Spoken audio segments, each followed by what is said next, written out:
ஓம் சாந்தி. Murali date 14/6/2024. காலை முரளி பாப்தாதா மதுபன். பாபா கூறுகின்றார், இனிமையான குழந்தைகளே, நம்முடைய பாபா தந்தையாகவும் இருக்கிறார், ஆசிரியராகவும் சத்குருவாகவும் இருக்கின்றார் என்பது நினைவில் இருக்க வேண்டும்.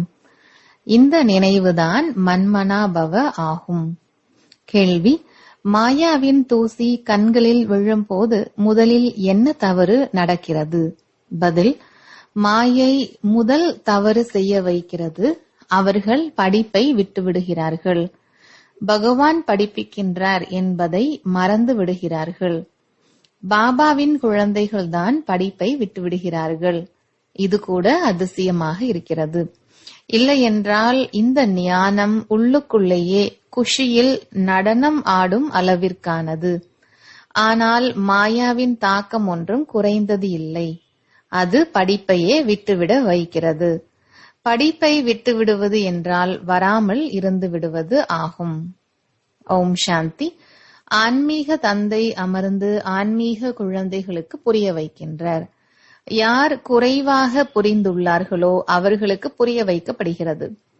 சிலர் மிகுந்த புத்திசாலிகளாக ஆகின்றனர். இந்த பாபா மிகவும் அதிசயமானவர் என்று குழந்தைகள் தெரிந்துள்ளீர்கள். நீங்கள் இங்கே அமர்ந்திருக்கலாம், ஆனால் உள்ளுக்குள் இவர் நம்முடைய எல்லையற்ற தந்தையாகவும் எல்லையற்ற டீச்சராகவும் இருக்கின்றார் என்பதை புரிந்துள்ளீர்கள். எல்லையற்ற படிப்பினை கொடுக்கின்றார். சிருஷ்டியின் முதல் இடை கடைசியின் ரகசியத்தை புரிய வைக்கின்றார். மாணவர்களின் புத்தியில் இது இருக்க வேண்டும் அல்லவா? பிறகு கண்டிப்பாக தன்னுடன் அழைத்து செல்வார்.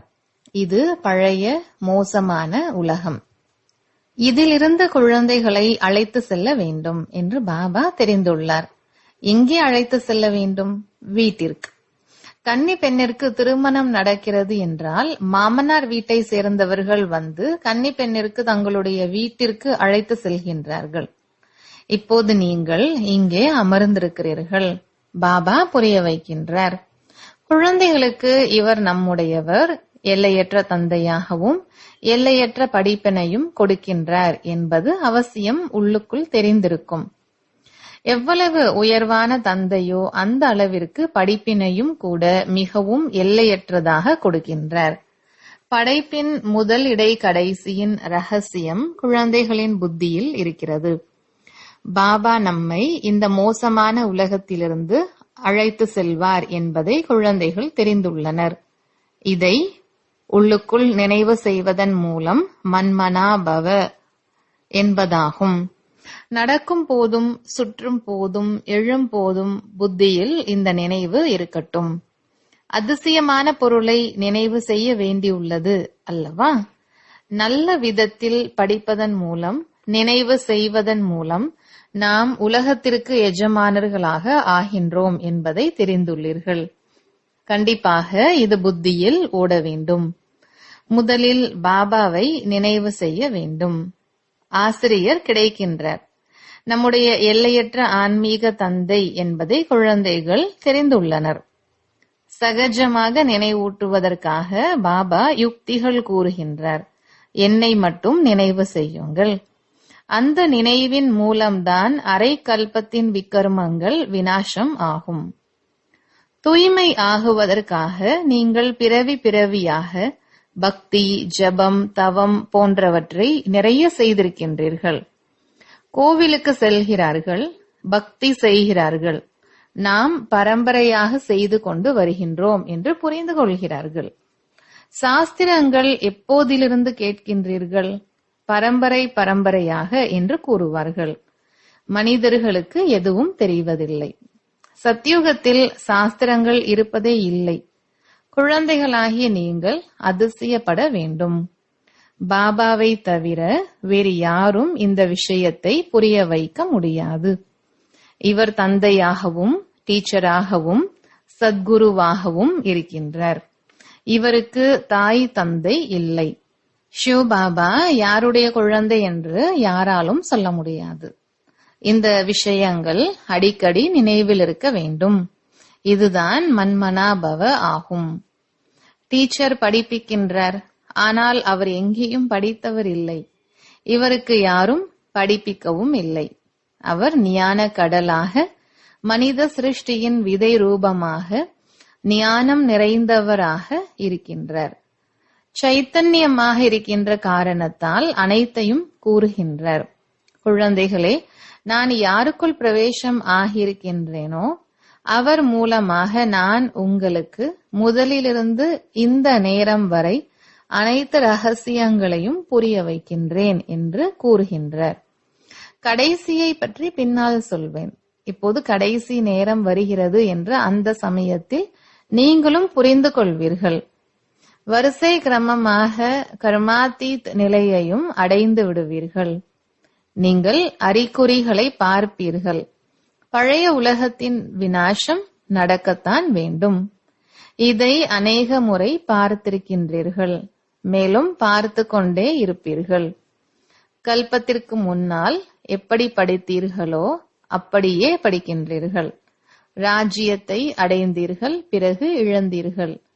இப்போது மீண்டும் அடைந்து கொண்டிருக்கின்றீர்கள். பாபா மீண்டும் படிப்பித்துக் கொண்டிருக்கின்றார். எவ்வளவு சகஜமாக இருக்கிறது! நாம் உண்மையில் உலகத்திற்கு எஜமானர்களாக இருந்தோம் என்று குழந்தைகளாகி நீங்கள் புரிந்து கொள்கின்றீர்கள். பிறகு பாபா வந்து நமக்கு இந்த ஞானத்தை கொடுத்து கொண்டிருக்கின்றார். பாபா வழி கூறுகின்றார். இப்படியெல்லாம் மனதினுள் ஓட வேண்டும். பாபா நம்முடைய தந்தையாகவும் டீச்சராகவும் இருக்கின்றார். டீச்சரை எப்பொழுதாவது மறப்பீர்களா என்ன? டீச்சர் மூலமாக படிப்பை படித்துக் கொண்டே இருக்கின்றீர்கள். சில குழந்தைகளின் மூலமாக மாயை தவறுகள் செய்ய வைக்கின்றது. ஒரே அடியாக கண்களில் அப்படி தூசியை போட்டு விடுகிறது. படிப்பையே விட்டு விடுகிறார்கள். பகவான் படிப்பிக்கின்றார், அப்படிப்பட்ட படிப்பை விட்டு விடுகிறார்கள். படிப்புதான் முக்கியமானதாக இருக்கிறது. அப்படி இருந்தும் யார் விட்டு விடுவது? பாபாவின் குழந்தைகள். எனவே குழந்தைகளுக்கு உள்ளுக்குள் எவ்வளவு குஷி இருக்க வேண்டும். பாபா ஒவ்வொரு விஷயத்திற்கும் ஞானம் கொடுக்கின்றார். அதை ஒவ்வொரு கல்பத்திற்கும் கொடுக்கின்றார். பாபா கூறுகின்றார், குறைந்தது இந்த விதத்திலாவது என்னை நினைவு செய்யுங்கள். கல்பம் கல்பமாக நீங்கள் தான் புரிந்து கொள்கிறீர்கள், மேலும் தாரணை செய்கின்றீர்கள். இவருக்கு தந்தை யாரும் இல்லை, அவரே எல்லையற்ற தந்தையாவார். அதிசயமான தந்தையாக இருக்கின்றார் அல்லவா? என்னுடைய தந்தை யாராவது இருந்தால் சொல்லுங்கள். சிவபாபா யாருடைய குழந்தை? இந்த படிப்பும் கூட அதிசயமானது. இதை இந்த சமயத்தை தவிர வேறு எப்போதும் படிக்க முடியாது. அதுவும் பிராமணர்களாகிய நீங்கள் மட்டுமே படிக்கின்றீர்கள். பாபாவை நினைவு செய்து செய்து நாம் தூய்மையாகி விடுவோம் என்பதையும் தெரிந்துள்ளீர்கள். இல்லையென்றால் பிறகு தண்டனை அனுபவிக்க வேண்டி வரும். கர்ப்ப ஜெயிலில் நிறைய தண்டனை அனுபவிக்க வேண்டியிருக்கிறது. அங்கே கூட நீதிமன்றம் அமர்த்தப்படுகிறது. அனைத்தும் காட்சியாக தெரிகிறது. காட்சிகள் காட்டாமல் யாருக்கும் தண்டனை கொடுக்க முடியாது. இந்த தண்டனை நமக்கு ஏன் கிடைக்கிறது என்று குழம்பி விடுவார்கள். இவர் இந்த பாவத்தை செய்தார், இந்த தவறு செய்திருக்கிறார் என்று பாபாவிற்கு தெரியும். அனைத்தையும் காட்சியாக காட்டுகின்றார். அந்த சமயத்தில் இவ்வளவு அனைத்து பிறவிகளினுடைய தண்டனையும் கிடைத்து கொண்டிருக்கிறது என்ற உணர்வு ஏற்படுகிறது. இது அனைத்து பிறவிகளினுடைய மரியாதையும் போனது போலாகும். எனவே பாபா கூறுகின்றார், இனிமையிலும் இனிமையான குழந்தைகள் நல்ல விதத்தில் முயற்சி செய்ய வேண்டும். 16 கலைகள் நிரம்பியவர்களாக ஆவதற்காக நினைவு எனும் உழைப்பு செய்ய வேண்டும். யாருக்கும் நான் துக்கம் கொடுக்கவில்லை தானே என்று பார்க்க வேண்டும். நாம் சுகத்தை வழங்கும் வள்ளலின் குழந்தைகள் அல்லவா? மிகுந்த நறுமணமுடைய மலர்களாக ஆக வேண்டும். இந்த படிப்புதான் உங்களோடு வரும். படிப்பின் மூலம் மனிதர்கள் வக்கீல் போன்றவர்களாக ஆகின்றார்கள். பாபாவின் இந்த படிப்பு தனிப்பட்டது, மேலும் சத்தியமானது. மேலும் இது பாண்டவ அரசாங்கம், குப்தமானது. உங்களை தவிர வேறு யாரும் புரிந்து கொள்ள முடியாது. இந்த படிப்பு அதிசயமானது.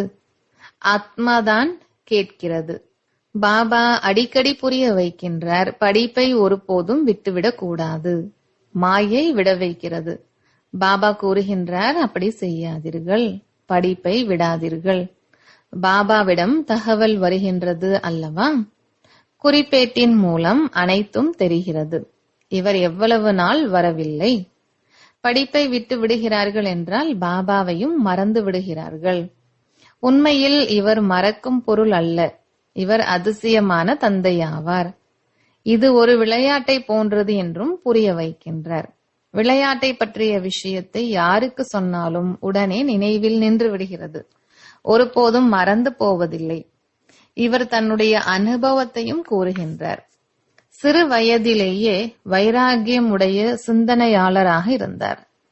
உலகத்தில் நிறைய துக்கம் இருக்கிறது என்று சொன்னார். இப்போது நம்மிடம் 10,000 ரூபாய் மட்டும் இருந்தால் போதும். பிறகு 50 ரூபாய் வட்டி கிடைக்கும். அவ்வளவு போதும். சுதந்திரமாக இருக்கலாம். வீடு வாசலை பராமரிப்பது கஷ்டம். நல்லது. பிறகு சௌபாகிய சுந்தரி என்ற சினிமா ஒன்றை பார்த்தார். அவ்வளவுதான். வைராகியத்தின் அனைத்து விஷயங்களும் உடைந்து விட்டது. திருமணம் செய்து கொள்ளலாம், இதை செய்யலாம் என்று சிந்தனை செய்தார். ஒரு அடிதான் கொடுத்தது மாயை. சம்பாதித்த வருமானத்தை எல்லாம் காலி செய்து விட்டது. எனவே பாபா இப்போது கூறுகின்றார், குழந்தைகளே, இந்த உலகமே நரகம். மேலும் அதில் பிறகு இந்த சினிமா இருக்கிறதே, அதுவும் நரகம். இதை பார்ப்பதன் மூலம் அனைவருடைய உள்ளுணர்வும் கெட்டுவிடுகின்றது. செய்தித்தாள்களில் படிக்கிறார்கள். அதில் நல்ல நல்ல பெண்களின் சித்திரத்தை பார்க்கின்றார்கள் என்றால் உள்ளுணர்வு அந்த பக்கம் சென்று விடுகிறது. இவர் மிக நன்றாக அழகாக இருக்கிறார், புத்தியில் வருகிறது அல்லவா? உண்மையில் இந்த சிந்தனை வரக்கூடாது. பாபா கூறுகின்றார், இந்த உலகமே முடிய போகிறது. ஆகையினால் நீங்கள் மற்ற அனைத்தையும் மறந்து என்னை மட்டும் நினைவு செய்யுங்கள். இப்படிப்பட்ட படங்கள் போன்றவற்றை ஏன் பார்க்கின்றீர்கள்? இந்த அனைத்து விஷயங்களும் உள்ளுணர்வை கீழே கொண்டு வருகின்றன. நீங்கள் எதையெல்லாம் பார்க்கின்றீர்களோ இவை அழிய போகின்றவைகள். இந்த கண்கள் மூலம் எதையெல்லாம் பார்க்கின்றீர்களோ அவற்றை நினைவு செய்யாதீர்கள். இவற்றிலிருந்து பற்றுதலை அழித்து விடுங்கள். இந்த அனைத்து ஷரீரமும் பழையது, மோசமானது. ஆத்மா தூய்மையாகிறது, ஆனால் ஷரீரம் தூய்மையற்றது அல்லவா? இதன் மீது என்ன கவனம் கொடுக்க வேண்டியிருக்கிறது? ஒரு பாபாவை தான் பார்க்க வேண்டும். பாபா கூறுகின்றார், இனிமையிலும் இனிமையான குழந்தைகளே, குறிக்கோள் மிகவும் உயர்ந்தது. உலகிற்கு எஜமானர்களாக ஆவதற்கு வேறு யாரும் முயற்சி செய்ய முடியாது. யாருடைய புத்தியிலும் வர முடியாது. மாயாவின் தாக்கம் ஒன்றும் குறைந்தது அல்ல. அறிவியலாளர்களின் புத்தி எவ்வளவு ஓடுகிறது. உங்களுடையது அமைதியினுடையது ஆகும். நாம் முக்தி அடைய வேண்டும் என்று அனைவரும் விரும்புகிறார்கள். உங்களுடைய குறிக்கோள் ஜீவன் முக்திக்கானது. இதை பாபா புரிய வைக்கின்றார். குரு போன்றவர்கள் எல்லாம் இப்படிப்பட்ட ஞானம் கொடுக்க முடியாது. நீங்கள் குடும்பத்தில் இருந்து கொண்டு தூய்மையாக ஆக வேண்டும். ராஜ்யத்தை அடைய வேண்டும். பக்தியில் நிறைய நேரத்தை வீணடித்தீர்கள். நாம் எவ்வளவு தவறு செய்தோம் என்று இப்போது புரிந்து கொள்கிறீர்கள். தவறு செய்து செய்து எதுவும் புரியாதவர்களாக முற்றிலும் கல் புத்தியாக ஆகிவிட்டீர்கள். இது மிகவும் அதிசயமான ஞானமாக இருக்கிறது. இதன் மூலம் நாம் எதிலிருந்து என்னவாக ஆகிவிடுகின்றோம்? கல் புத்தியிலிருந்து தங்க புத்தி உடையவர்களாக ஆகிவிடுகிறோம் என்று உள்ளுக்குள் தெரிய வருகிறது. எனவே குஷியின் அளவு அதிகரிக்கின்றது. நம்முடைய தந்தை எல்லையற்ற தந்தையாக இருக்கின்றார். அவருக்கு தந்தை யாரும் கிடையாது. அவர் டீச்சராக இருக்கின்றார். ஆனால் அவருக்கு யாரும் டீச்சர் கிடையாது. எங்கிருந்து கற்றார் என்று கேட்பார்கள், அதிசயப்படுவார்கள். இவர் ஏதோ குருவிடமிருந்து கற்றிருக்கின்றார் என்று மக்கள் புரிந்து கொள்கின்றார்கள். அப்படி என்றால் குருவிற்கு மற்ற சிஷ்யர்களும் இருப்பார்கள் அல்லவா? ஒரு சிஷ்யர் மட்டும் இருப்பாரா என்ன? குருவிற்கு நிறைய சிஷ்யர்கள் இருக்கின்றார்கள். ஆங்காங்கே பாருங்கள் எவ்வளவு சிஷ்யர்கள் இருக்கிறார்கள். உள்ளுக்குள் குருமார்களை பற்றி எவ்வளவு இருக்கிறது. அவர்களை வைரங்களோடு எடை போடுகிறார்கள். நீங்கள் அப்படிப்பட்ட சத்குருவை எதில் எடை போடுவீர்கள்? இவர் எல்லையற்ற சத்குரு. இவருடைய எடை எவ்வளவு? குழந்தைகளாகிய நீங்கள் இப்படிப்பட்ட விஷயங்களை சிந்தனை செய்ய வேண்டும். இது ஆழமான விஷயம். ஹே ஈஸ்வரா என்று அனைவரும் சொல்லிக் கொண்டுதான் இருக்கிறார்கள். ஆனால் அவர் தந்தை, டீச்சர், குருவாகவும் இருக்கின்றார் என்பதை கொஞ்சமாவது புரிந்திருக்கின்றார்களா? இவர் சாதாரணமான விதத்தில் அமர்ந்து கொண்டிருக்கின்றார். இவர் கதியின் மேல் அமர்வது அனைவருடைய முகத்தையும் பார்க்க வேண்டும் என்பதற்காக தான். குழந்தைகளின் மீது அன்பு இருக்கின்றது. இந்த உதவி செய்யக்கூடிய குழந்தைகள் இல்லாமல் ஸ்தாபனை செய்வாரா என்ன? அதிகம் உதவி செய்யக்கூடிய குழந்தைகளுக்கு கண்டிப்பாக அதிக அன்பு செலுத்துவார். அதிகம் சம்பாதிக்கக்கூடிய குழந்தை நல்ல குழந்தையாக இருந்தால் கண்டிப்பாக உயர்ந்ததிலும் உயர்ந்த பதவி அடைவார். அந்த குழந்தையின் மீது அன்பும் ஏற்படுகிறது. குழந்தைகளை பார்த்து பார்த்து மகிழ்ச்சி அடைகின்றார். ஆத்மா மிகுந்த குஷி அடைகின்றது. கல்பம் கல்பமாக குழந்தைகளை பார்த்து குஷி அடைகின்றேன். கல்பம் கல்பம் குழந்தைகள் தான் உதவியாளர்களாக ஆகிறார்கள். மிகவும் அன்பானவர்களாக இருக்கிறார்கள். கல்பம் கல்பத்திற்கான அன்பு இணைந்து விடுகின்றது. எங்கு வேண்டுமானாலும் அமர்ந்திருங்கள். புத்தியில் பாபாவின் நினைவு இருக்கட்டும். இவர் எல்லையற்ற தந்தையாக இருக்கின்றார். இவருக்கு எந்த தந்தையும் இல்லை, இவருக்கு எந்த டீச்சரும் இல்லை. அவரே அனைத்துமாக இருக்கின்றார். அவரை தான் அனைவரும் நினைவு செய்கின்றார்கள். சத்யுகத்தில் யாரும் நினைவு செய்ய மாட்டார்கள். 21 பிறவிகளுக்கு படகு கரை கடந்து விட்டது என்றால் உங்களுக்கு எவ்வளவு குஷி இருக்க வேண்டும்? அவ்வளவுதான். முழு நாளும் பாபாவின் சேவை செய்ய வேண்டும். அப்படிப்பட்ட தந்தையின் அறிமுகத்தை கொடுக்க வேண்டும். பாபாவிடமிருந்து இந்த ஆஸ்தி கிடைக்கிறது. பாபா நமக்கு ராஜயோகம் கற்றுக் கொடுக்கின்றார். மேலும் பிறகு அனைவரையும் தன்னுடன் அழைத்து செல்கின்றார். முழு சக்கரமும் புத்தியில் இருக்கின்றது. இப்படிப்பட்ட சக்கரத்தை யாரும் உருவாக்க முடியாது. யாருக்கும் அர்த்தம் தெரியவில்லை. நீங்கள் இப்போது புரிந்து கொள்கிறீர்கள். பாபா நம்முடைய எல்லையற்ற தந்தையாகவும் எல்லையற்ற ராஜ்யமும் கொடுக்கின்றார். பிறகு தன்னுடனும் அழைத்து செல்வார். இப்படி எப்படியெல்லாம் நீங்கள் புரிய வைத்தீர்கள் என்றால் பிறகு யாரும் சர்வ வியாபி என்று பாபாவை சொல்ல மாட்டார்கள். அவர் தந்தையாக இருக்கின்றார், டீச்சராக இருக்கின்றார் என்றால் எவ்வாறு சர்வ வியாபியாக இருக்க முடியும்? எல்லையற்ற தந்தைதான் ஞானம் நிறைந்தவர். முழு சிருஷ்டியின் முதல் இடை கடைசியை தெரிந்திருக்கின்றார். பாபா குழந்தைகளுக்கு புரிய வைக்கின்றார். படிப்பை மறந்து விடாதீர்கள். இது மிக பெரிய படிப்பு. பாபா சுப்ரீம் தந்தையாகவும் சுப்ரீம் டீச்சராகவும் சுப்ரீம் சத்குருவாகவும் இருக்கின்றார். இந்த அனைத்து குருமார்களையும் அழைத்து செல்வார். இப்படி எப்படியெல்லாம் அதிசயமான விஷயங்களை சொல்ல வேண்டும். இது எல்லையற்ற விளையாட்டு என்று சொல்லுங்கள். ஒவ்வொரு நடிகருக்கும் அவரவருடைய நடிப்பு கிடைத்திருக்கின்றது. எல்லையற்ற தந்தையிடமிருந்து நாம் தான் ராஜ்யத்தை அடைகின்றோம். நாம் தான் எஜமானர்களாக இருந்தோம். வைகுண்டம் இருந்து சென்றிருக்கின்றது. பிறகு மீண்டும் கண்டிப்பாக வரும். கிருஷ்ணர் புதிய உலகத்தின் எஜமானராக இருந்தார். இப்போது பழைய உலகமாக இருக்கிறது. பிறகு கண்டிப்பாக புதிய உலகத்தின் எஜமானராக ஆவார். படத்தில் தெளிவாக இருக்கிறது.